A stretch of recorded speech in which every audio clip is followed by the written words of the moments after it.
welcome to our YouTube channel. If it's your first time watching, you're welcome. If it's not your first time watching, you're also welcome. We'll love you so much. So today, Austin is going to teach us on how to apply eyeshadow. If you're a beginner or if you're a pro, yeah, professionals. So you're gonna learn, and I hope you get some techniques from here. We love you.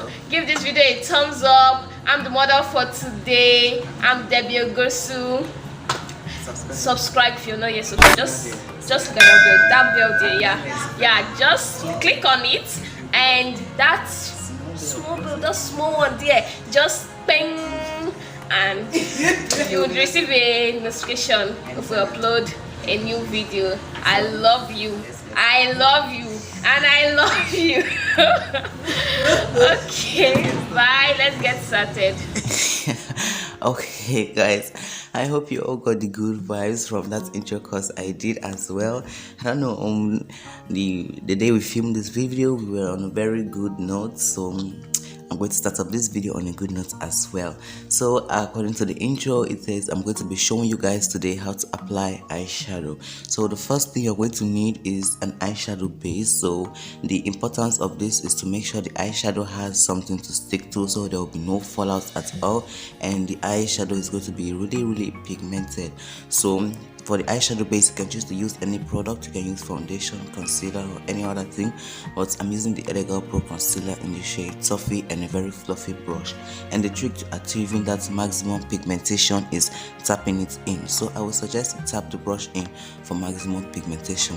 And again, on the other hand, if you're not comfortable using a brush, or if you don't have a brush at all, you can just gently use your finger to blend the product all around the eyes and where you're going to apply your eyeshadow.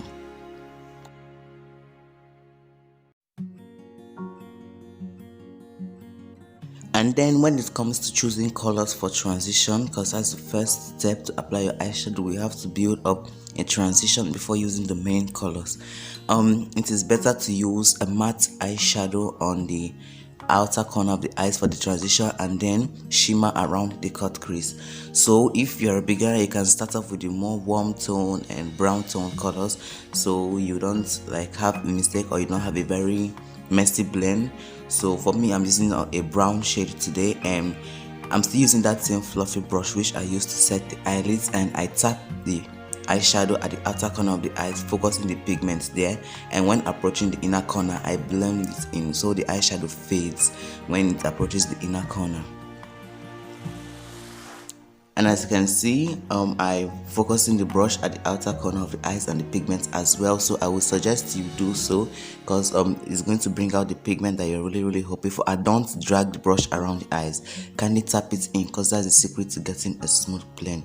And then to blend in that first transitioning shade, you're going to either need a neutral color, or you're going to use just a fluffy brush. And the neutral color I have in this palette is this warm tone orange and a mustard yellow, so I'm using this orange. And if you're using a color, please use a neutral color or a lighter shade to blend in the first transitioning shade. And just at the edge of where you applied that first transitioning shade, which is the brown, is where you are going to blend. Use a smaller brush, circular motions, and very little force to blend in that first color that you put. And as you can see, I'm blending only at the edge of that eyeshadow, so I suggest that is where you blend as well. Don't take the color too high or too low, because it's going to mess up with your work. And as you blend, work your way towards both the outer corner and the inner corner, or you can start with the inner corner to the outer corner, and you can see the difference between the two eyeshadow looks, the one which is perfectly blended and the other one which has a harsh line. And then to blend this other part of the eyes, I just decided I will show you guys this trick and this technique. If you're not comfortable using a neutral color to blend in your eyeshadow, you can just use a clean fluffy brush or that same smaller brush, dust off the excess product, and then just blend at the edge also of that eyeshadow look. It's going to also give you that fading effect, and it's going to blend the eyeshadow into the skin. So between these two techniques, you can choose any one among the both of them. I prefer the two kind of, but I love if you're going for just like a nude everyday glam look, you can use this particular technique. But if you're going for a popping kind of look, you can use a neutral color to blend, because it's going to add extra contrast to the eyeshadow look.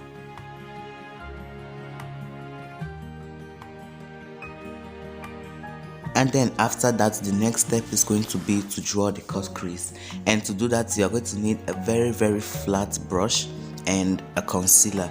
You can choose to use a bright concealer or the same concealer which you use to clean the eyebrows or anything at all to draw the cut crease. I would suggest for beginners like me to start off with shimmer shades or actually the eyeshadow on the crease before you proceed into drawing cut crease, because drawing a cut crease is very hard and it's very risky. And if you're drawing a cut crease, kindly tap the product in just on the actual size of your eyelid, above just a little bit, and then don't use too much product for this step. Just one tap into the concealer is enough. Start from the middle of the eyelids, then work your way towards the inner and outer corner so you don't have much products around those areas, because they are very critical. And when it comes to choosing colors from your transitions, there are just a little extra point. Choose a color that's going to match with the crease color, the color you're going to apply on the crease. Like if you're going for pink, dark maroon shade will be very good for transition, or if you're going for a blue, maybe the darkest blue, or that will be good for the transition. So choose the transitioning shade according to the color you're going to apply on the cut crease, so you have that very perfect shape and color of eye look that you want. Okay, so after drawing the cut crease, you would have to be very quick, or else the concealer is going to dry, and if it dries off, the eyeshadow is going to crease and you wouldn't want that on any of your eyeshadow looks. So for me today, I didn't really know what I wanted to do, but I went through my channel and I haven't done anything with the blue color. Like, I just let me try it out today. So I am using this blue shimmer shade from the Goldflower palette still, and I kind of tried to make this eye look very simple. I didn't do anything complex. That's why I just used shimmer on the cut crease. But the only difference here, I drew a cut crease on one of the eyes and I didn't draw a cut crease on the other, meaning we are going to have two different eye looks, two different color of eyeshadow shades. I just wanted to show you guys that you can choose either of the techniques. Both of them work very perfectly. If you can draw a cut crease, go for it. Draw a cut crease, apply your eyeshadow shade. But if you can't, just apply the eyeshadow, drawing the shape of the cut crease as you go, because both of the techniques are really good. You can use them maybe for either a party, for everyday glam look, with that same flat top brush also. But I don't recommend using fluffy brushes to apply eyeshadow on the cut crease region, because it's going to mess up with that shape that you're looking for. So after applying the eyeshadow, you're going to blend in the transition again, because it actually fades away when applying the eyeshadow on the eyes. And tap it in. Don't forget guys to tap your brush onto the eyes. Don't drag it around, or else you're going to mess up with the shape and mess up with the pigments of the eyeshadow. So to blend in, you are still going to use that same first transitioning shade, and you're going to blend between the edges of the cut crease and the actual transitioning shade, so you have a very smooth transition and you avoid that harsh line that's going to appear afterwards. And for this step, you will need a very smaller fluffy brush. As you can see, I have used a small brush. And then if you're a beginner, you can just do a single line with your eyeliner as close to the natural lashes as possible. But if you want to do a wing, you can go for it, do a wing eye. But for me, I'm going to draw a wing eye, so make sure that line is very straight. And the eyeliner I used is from MAC. I'm going to leave all the products in the description box down below and every details of this video, so be sure to click.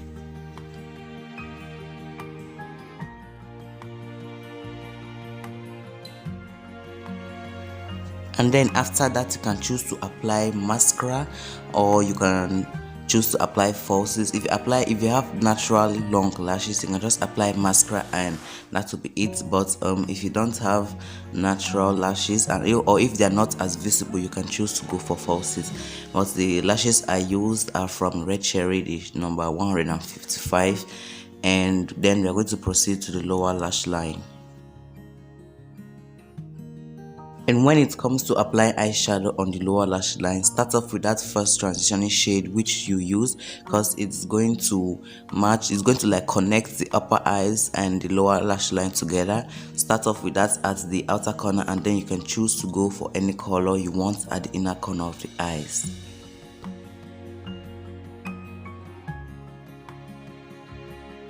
And this will be it from me today, guys. Thank you so much for watching. I hope you enjoyed this tutorial. I hope you have picked up a few techniques from it as well. I hope you also love this whole look because I love it. Let me know what to think in the comment section down below. Leave your thoughts, corrections, suggestions, ideas and questions. I'll be reading all of them. Give this video a big thumbs up if you like it. Don't forget to subscribe to the channel if you have not yet subscribed, and don't forget to also follow me on all my social media accounts. I'm going to be leaving them around the screen, also with that of the model. Suggest to me new products and techniques which I should use, because I'll be down for all of that. And this video shout out today goes to Princess. Thank you so much for always following and supporting. And if you would like to be the next video shout out, don't forget to follow me on Instagram and send me a message that you've subscribed to my YouTube channel. Alright, so guys, so this is going to be it from me today. I hope you enjoy it, and I'm going to be seeing you in my next video next week. Bye.